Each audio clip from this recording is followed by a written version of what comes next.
생물 다양성의 보존 내용인데 아주 쉽습니다. 알겠죠? 상식선에서 해결할 수 있으니까 같이 고고싱 해보고 오늘은 수업도 짧을 겁니다. 자, 생물 다양성의 중요성이라고 돼 있는데 우리 앞에서 생물 다양성 배웠죠? 어떤 게 있죠? 1번 종다양성, 2번 유전적 다양성, 자 3번 생태계 다양성. 자, 이 세 개를 합쳐서 생물 다양성이라고 얘기를 하죠. 그러면 생물이 다양하면 뭐가 좋아요? 라고 돼 있는데 첫 번째 좋은 이유가 생태계 평형이 유지된다라고 합니다. 그러면 자, 일단 생태계 평형 유지가 어떤 뜻이냐 하면 생물 다양성이 높으면 먹이 사슬이 복잡하여 생물이 멸종될 가능성이 낮아집니다. 그래서 뭐 사람도 멸종될 수 있죠, 맞죠? 자, 그리고 토끼도 멸종될 수 있죠. 근데 먹이 사슬이 복잡해지려면 생물 다양성이 높아야 된다라고 해. 그래야 먹이 사슬이 복잡해지고 먹이 사슬이 복잡하면 생물이 멸종될 가능성이 낮아지는 거야. 그러면 이렇게 생물이 멸종 안 되고 잘 유지되는 것을 우리는 생태계 평형이 잘 유지된다 이렇게 표현을 해요. 그래서 누군가 자꾸 어떤 생물이 자꾸 사라지고 어떤 생물이 자꾸 없어지고 막 이러면 우리는 이건 생태계 평형이 깨진다라는 말을 씁니다. 하지만 어떤 생물이 멸종이 잘 안 되고 개체수를 어느 정도 일정한 수준으로 유지하면 생태계 평형이 잘 유지된다라고 얘기를 해요. 자, 이걸 그림으로 설명해 놨는데, 자, 생물 다양성이 낮은 생태계를 한번 보시면, 자, 풀밖에 없어, 풀. 그러면 이 풀을 메뚜기가 먹죠. 우리는 이 풀을 생산자라고 표현합니다. 생산자. 자, 메뚜기는 1차 소비자. 쥐입니다. 알겠죠? 2차 소비자. 자, 수리부엉이는 3차 소비자가 돼. 3차 소비자. 소비자입니다, 소비자. 자, 이렇게 우리가 먹고 먹혀서 이렇게 올라가는 것을 먹이사슬이라고 얘기를 해요. 그래서 자, 먹고 먹히면서 올라가죠. 이거를 먹이사슬이라고 하는데 여기 보시면 먹이사슬이 이렇게 단순하죠. 이렇게 그냥 이렇게 올라가죠. 이렇게 가고 이렇게 가고 이렇게 가고 이렇게 되죠, 맞죠? 자, 그래서 이런 것들을 먹이사슬이 단순하다라고 얘기를 합니다. 그래서 어떤 생물이 사라지면 이렇게 돼 있죠. 예를 들어 메뚜기가 사라지죠. 메뚜기가 사라지면 메뚜기를 먹는 돼지가 사라지게 됩니다. 그리고 돼지가 사라지면 돼지를 먹어야 하는 수리부엉이도 같이 사라지게 돼. 그러면 우리는 이걸 보고 생태계가 평형이 깨졌다. 또 다른 말로 생태계가 파괴되었다. 이런 말을 씁니다. 그래서 이렇게 그냥 먹이사슬이 아주 단순한 것은 생태계가 쉽게 파괴되고 생태계 평형이 유지가 안 됐다라고 얘기를 해요. 하지만 옆에 생물 다양성이 높은 생태계를 보시면 자, 옆에 있던 풀도 있고 그 다음에 메뚜기도 있고 그 다음 돼지도 있고 지금 다 있죠, 맞죠? 하지만 만약에 여기에서 메뚜기가 사라졌다 라고 했을 때 물론 메뚜기만 먹는 돼지나 생쥐는 사라질 수 있습니다. 사라질 수 있는데 대신 수리부엉이는 안 사라지겠죠. 맞죠? 근데 만약에 이 풀도 또 다른 풀이 있어. 또 다른 이 풀 말고 또 다른 풀, 뭐 토끼풀이라든지 강아지풀이라든지 이런 풀이 있으면 자, 이 돼지나 생쥐가 이런 풀을 만약에 먹게 됐다. 이 풀 말고 쏘리합니다. 풀 말고 자, 이 그림에서는 이 그림상으로 해석을 했을 때는 잠깐 지울게요. 만약에 메뚜기가 없어졌잖아. 근데 메뚜기가 없어졌는데 메뚜기 말고 뭐 사마귀가 있다 치자. 사마귀. 근데 메뚜기는 없어졌지만 사마귀가 있어서 돼지나 생쥐가 사마귀를 먹을 수 있다면 만약에 메뚜기가 없어져도 돼지나 생쥐는 죽지 않는단 말이야. 그래서 생물 다양성이 높은 생태계가 되어야지 우리는 생태계 평형이 쉽게 깨지지 않는다라고 얘기를 합니다. 그래서 자, 먹이사슬이 복잡하다. 어떤 생물이 사라져도 먹이 관계에서 사라진 생물을 대체해주는 생물이 있어서 자, 지금 보면 수리부엉이가 돼지나 생쥐가 없어졌다 치더라도 오리를 먹으면 되잖아. 그리고 참새를 먹으면 되잖아. 맞죠? 그리고 도요새를 먹으면 되잖아. 먹는다 하니까 좀 잔인하지만 그래서 여기에서는 수리부엉이가 사라졌지만 메뚜기 사라지면서 뒤지 사라지고 수리부엉이 사라졌지만 자 여기는 메뚜기 이 그림으로 봤을 때 메뚜기 사라지지만 뒤지나 생쥐도 같이 사라지죠. 물론 여기에서는 수리부엉이까지 사라졌지만 여기에서는 안 사라질 수 있다는 겁니다. 자 그래서 어떤 생물이 사라져도 먹이 관계에서 사라진 생물을 대체하는 생물이 있어서 생태계가 안정을 유지한다. 이렇게 돼 있습니다. 그래서 생태계 평형을 다시 한번 정리하자면 생태계를 이루는 생물의 종류와 수가 크게 변하지 않고 안정된 생태계를 유지하는 것을 생태계 평형이라고 얘기를 합니다. 됐죠? 자, 그리고 이 책에서는 나는 극단적으로 메뚜기를 사라지게 했지만 자, 여기에서 보세요. 자, 만약에 여기에서 2차 소비자인 디지가 사라지잖아? 자, 디지가 사라지면 여기에서는 수리부엉이까지 다 사라지죠. 하지만 이 오른쪽에 생물 다양성이 높은 생태계에서는 디지가 사라져도 수리부엉이는 생쥐를 먹으면 되기 때문에 수리부엉이가 사라지지 않는다는 거야. 그래서 일단은 생태계 다양성이 생물 다양성이 높아야지 생태계 평형이 잘 유지된다. 이렇게 어렵지 않죠. 내가 더 어렵게 설명하는 것 같아요. 맞죠? 자, 그리고 생물 다양성이 유지되면 어떤 게 좋냐라고 했을 때 우리가 지금 지구에 살고 있잖아. 그래서 우리는 생물로부터 생물 자원을 제공받고 있습니다. 그래서 사람은 다양한 생물에서 살아가는데 필수적인 자원을 얻는다. 그 얘가 어떤 게 있을까요? 했을 때 자, 일단 식량 당연히 알고 있죠. 우리 오늘도 저 요즘에 학원에서 방학 특강하면서 밥을 하거든요. 그래서 이 벼를 이렇게 막 껍질을 벗겨갖고 쌀을 만들잖아. 그거 가지고 밥을 하는데 매일매일 먹고 있습니다. 그래서 벼, 보리, 밀가루, 밀 등 이런 것들 식량이 생물한테서 제공을 받고 있죠. 자, 그리고 자, 의약품인데 예전에 엄청 아팠잖아. 근데 그때는 아주 옛날에는 약이라는 자체가 없었어. 근데 사람들이 너무 아프고 너무 괴로웠는데 버드나무 껍질을 먹었어. 근데 아픔이 싹 사라지더라는 거야. 되게 신기하죠. 그래서 버드나무 껍질에 뭐가 들어있냐면 진통 해열제인 아스피린의 원료가 거기에 포함되어 있었습니다. 그래서 버드나무 껍질을 깡깡깡깡 씹으니까 머리 아픈 것도 없어지고 배 아픈 것도 없어지고 막 이렇게 됐어. 자, 그래서 거기에서 이제 개발해서 오늘날에 아스피린이라는 약을 만들었습니다. 자, 그리고 요즘에는 옛날에는 암 걸리면 다 이렇게 다 하늘나라로 가야 됐어. 하지만 주목이라는 나무에 항암제라고 해서 암을 죽이는 성분이 있습니다. 그래서 이걸 또 발견을 한 거야. 그래서 우리 암 걸리신 분도 조금 약하게 암이 걸리신 분들, 물론 많이 세게 걸리신 분들은 수술을 해야 되지만, 그리고 수술 후에도 남아있는 작은 암 세포들이 있을 거잖아. 근데 이런 거 약으로 만들어서 이제 치료를 한단 말이야. 근데 그게 어디에 들어있냐면 주목나무에 들어있습니다. 주목나무. 자, 그리고 뭐 푸른 곰팡이 아주 유명한 건데 세균이 살고 있잖아. 근데 세균이 사는데 푸른 곰팡이는 다행히 우리한테는 해를 끼치지 않아. 근데 푸른 곰팡이가 사는 주변에는 세균이 살지 않아. 근데 예전에 사람들이 막 전쟁을 하고 나면 많이 죽었단 말이야. 근데 왜 죽었냐 하면 세균에 감염돼서 죽었어.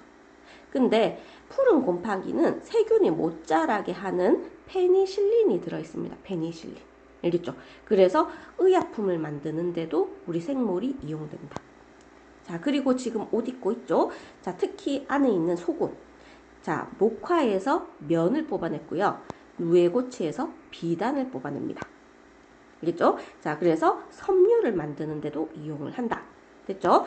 자, 그리고 밑에 내려가면, 자, 우리 생물의 생김새나 생활 모습을 보고 아이디어를 얻어 유용한 도구를 발견하는데, 자, 지금 보시면, 자, 독고마리 가지고, 독고마리, 요 있잖아. 요즘에 학생들은 거의 산에 많이 안 올라가지만 예전에 이렇게 성묘를 지내시는 분들은 산에 올라가면 옷에 이렇게 얘들이 달라붙은 걸 볼 수 있어. 좀 가시 같은 게 있거든. 근데 보면 그냥 가시가 아니라 이렇게 끝이 말려 있습니다. 이거 진짜 떼려고 해도 잘 안 떼지고 아무리 띄어도 잘 붙어 있단 말이야. 자, 여기에서 힌트를 얻어서 벨크로 테이프, 쉽게 얘기해서 찍찍이. 자, 이거를 개발하게 됩니다. 우리 막 4월달 되면 과학의 날이라 해서 막 아이디어 내라 하잖아, 맞지? 자, 이거 아이디어 낸 사람 많이 버셨겠죠, 맞죠? 자, 그 다음에 잠자리 모형을 보고 소형 비행기를 만들어냅니다. 그래서 곤충이 나는 모습을 보고 소형 비행기를 창안했다. 그리고 관광 자원이라 해서 단풍놀이 이런 거 가죠, 맞죠? 그리고 눈 오는 산, 그리고 벚꽃나무, 뭐 이런 거 우리 많이 보러 가잖아. 자, 그래서 관광 자원으로도 이용이 됩니다. 그래서 생물 다양성이 보존된 생태계는 휴식과 여가 활동을 위한 공간이 된다. 그래서 산이나 바닷가에서 여가 활동을 한다. 우리 바다도 좋잖아. 그 다 생물입니다. 그죠? 자, 이런 식으로 생물 다양성이 보존되면 뭐 식량, 의약품, 섬유, 자, 그리고 아이디어도 얻어낼 수 있고, 그리고 휴식 공간도 제공된다. 이렇게 돼 있습니다. 자, 그 다음에 자, 이제 생물 다양성이 보존된 생태계는 맑은 공기, 깨끗한 물, 비옥한 토양을 제공해서 아름다운 지구 환경을 보존해 줍니다. 자, 그래서 여기 보시면 울창한 숲은, 나무가 많은 숲은 대기의 이산화탄소를 흡수하고 생물에게 필요한 산소를 공급하죠. 그래서 우리가 살 수 있는 거잖아. 맞죠? 자, 버섯, 곰팡이, 세균 등은 죽은 동식물을 분해해서 토양을 비옥하게 만든다. 토양을 비옥하게 만든다 뜻은 토양에 영양분이 많아서 다른 생물이 잘 살아갈 수 있게 해줍니다. 자, 그리고 그 다음에 토양이나 수중에 사는 미생물은 일상생활에서 나오는 폐기물이나 오염물질을 분해해서 깨끗한 환경을 유지한다. 그래서 생물을 다시 이렇게 잘 살아갈 수 있도록 도와주는 역할을 해. 그래서 생물 다양성이 보존된 생태계는 지구 환경을 보존시켜주는 또 다른 역할을 해줍니다. 됐죠? 자, 그래서 옆에 보시면 모든 생물은 생태계 구성원으로서 인간과 함께 살아갈 권리가 있으며, 자, 인간도 살아야 하지만 다른 생물도 살아야 됩니다. 그래서 생물 다양성은 그 자체로 중요한 거예요. 우리가 막 훼손시켜야 되는 게 아닙니다. 그리고 생태계 평형의 생물 다양성은 중요하고 많은 자원도 없고 많은 혜택도 줍니다. 그리고 지구 환경이 이렇게 계속 깨끗이 유지되려면 생물이 다양한 게 중요하다. 이렇게 됩니다. 자, 그렇게 어렵진 않죠. 맞죠? 자, 그 다음에 우리 다음 페이지는 문제를 푸는 시간이죠. 그죠? 그래서 잠시 풀어보고 돌아오세요. 자, 다 푸셨죠? 자, 생물 다양성과 생태계 평형에 대한 설명이다. 갈로 안에 알맞은 말을 고르시오. 자, 생태계 내에 생물 종수가 많다. 그럼 생물 다양성이 높다라고 얘기를 하죠. 자, 그리고 먹이 사슬이 복잡하다. 그리고 생태계 평형이 쉽게 깨지지 않는다. 깨진다 하면 안 됩니다. 하신 분들 있을 것 같은데. 자, 생물 다양성이 더 높은 생태계 고르시오. 자, 이 문제 틀리신 분 없겠죠? 자, 어디다? 나가 되겠지, 나. 자, 그 다음 3번에 다가 있고 다음은 가나에서 귀지가 사라졌을 때 일어나는 현상에 대한 설명이다. 자, 기읍, 귀지가 멸종되면 메뚜기 수가 크게 늘어나고 그 다음에 수리 부엉이 수가 크게 줄어들 것이다. 어떤 생태계죠? 자, 가 생태계입니다. 가. 자, 그 다음 반면에 나 생태계에서는 귀지가 멸종되어도 생쥐와 오리가 메뚜기를 잡아먹으며 수리 부엉이는 생쥐, 오리, 참새, 도요새를 잡아먹고 살 수 있다. 이해되죠? 자, 그 다음 생물 다양성이 주는 혜택의 OX. 자, 생물에서 식량, 섬유, 목재 등을 얻을 수 있다. 우리 문제 이런 거 풀 때 끝까지 읽어봐야 됩니다. 맑은 공기, 깨끗한 물, 비옥한 토양 등을 얻는다. 맞겠죠? 지구 환경 보존입니다. 생물의 모습을 모방해서 유용한 도구를 개발할 수 있다. O의 향연이네. 산과 바다에서 즐기는 여가 활동은 생물 다양성과 관련이 없다가 아니라 관련이 있어. 그래서 항상 문제는 끝까지 보셔야 됩니다. 의약품은 인위적으로 만드는 것으로 생물 자원이 아니다. 생물 자원이 인위적인 게 아니라 생물 자원에서 다 많이 얻어냈습니다. 자, 그래서 이렇게 쉽게 갈 수 있고요. 자, 그 다음 페이지를 보시면 우리 이렇게 중요한 생물 다양성을 보존하자라고 되어 있습니다. 보존. 자, 약간 윤리적, 도덕적인, 고등학교 가면 윤리라고 많이 얘기하고, 자, 이제 도덕적인. 아마 내가 도덕적인 어떤 인성을 갖춘 사람들은 이거 다 안 배워도 알 수 있을 거야. 자, 근데 일단은 생물 다양성이 감소한 원인을 한번 볼게요. 감소한 원인. 자, 일단 서식지를 파괴했는데 인간이 자연을 개발하면서 서식지를 파괴하면 서식지를 잃은 동물이 사라진다라고 되어 있습니다. 맞죠? 그래서 지금 아파트에 살고 계시는 분들이 많은데 그 땅에도 어떤 생물이 분명히 많이 살고 있었을 거예요. 눈에 보이는 생물, 보이지 않는 생물. 근데 아파트를 만들면서 그 서식지를 우리가 파괴한 겁니다. 그럼 거기에 사는 생물이 사라지겠죠. 서식지 파괴는 생물 다양성의 감소의 가장 심각한 원인이다. 자, 지금 보면 열대우림 아마존이라는 곳이 있는데 거기에 나무가 엄청 커. 키가 막 100m 되는 이런 나무도 있는데 나무도 크기도 클 뿐 아니라 질도 좋아서 맨날 이렇게 벌목을 한답니다. 나무를 베게 되는데 그 넓이가 대구보다 훨씬 더 큰 넓이가 매일매일 사라지고 있다라고 합니다. 자, 그래서 이제는 같이 살아가야 하기에 지나친 개발은 자제하고 어쩔 수 없겠지만 그래도 자제를 하고 가능하면 서식지를 보존하고 그다음 정말 중요한 생물들이 그리고 이걸 우리가 서식지를 파괴해버리면 이 생물이 사라질지도 모르는 곳은 보호구역을 지정을 합니다. 그리고 여기 보시면 자 지금 이 산 사이에 도로를 만들어 놨잖아. 도로를 만들어 놨는데 예전에 개발이 시급했을 때는 여기에 그냥 깎았습니다. 이걸 깎았어. 이렇게 그냥 확 다 도로를 내버렸는데 그러면 이 산과 이 산 사이에 단절이 돼버려. 그러면 생물이 교류가 일어나지 않고 얘들이 멸종될 수 있단 말이야. 알겠죠? 그래서 요즘에는 전부 다 도로를 내는데 이렇게 얘들이 이렇게 왔다 갔다 거릴 수 있도록 생태 통로 그러니까 끊지 않고 이렇게 왔다 갔다 거릴 수 있도록 생태 통로를 만들어 놓습니다. 자, 그리고 밑에 가시면 남획이라고 돼 있는데 감소 원인이야. 감소 원인에 인간의 생물을 마구 잡아버리는 거야.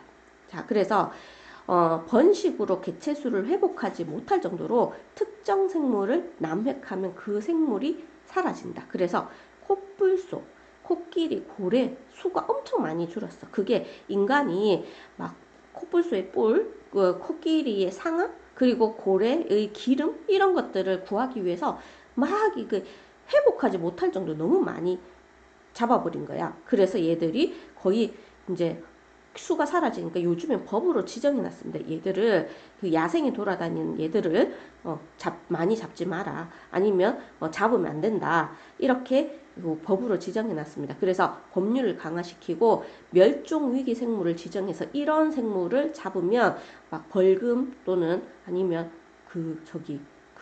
이렇게 어두운 곳에 가야 됩니다. 그래서 이렇게 지정을 해놨고 그 다음에 생물은 어떤 고유한 환경에서 살아가면서 나름의 생태계를 유지하고 있는데 외래종 그러니까 외국에서 막 이렇게 아무 대책 없이 얘가 어떤 환경에서 사는지도 모르고 그냥 만약에 유입하면 원래 살고 있던 토종 생물을 위협해서 생물 다양성을 감소시켜.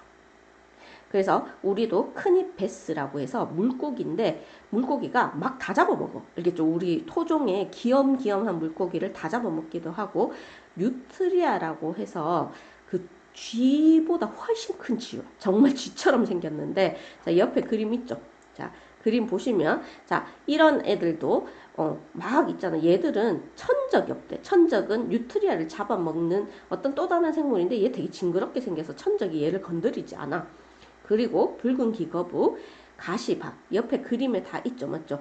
자 그리고 황소개구리 이런 것들은 얘들이 오히려 와서 같이 조화롭게 사는 게 아니라 물론 외래종이 들어올 수도 있어. 들어올 수도 있는데 토종 생물을 위협하는 무분별한 외래종은 유입시키면 안 되겠죠. 자 그리고 이 외래종이 혹시라도 들어오게 되면 꾸준히 감시를 하고 그 다음에 만약에 이게 생태계 평형을 깬다 싶으면 퇴치를 하는 방법밖에 없습니다.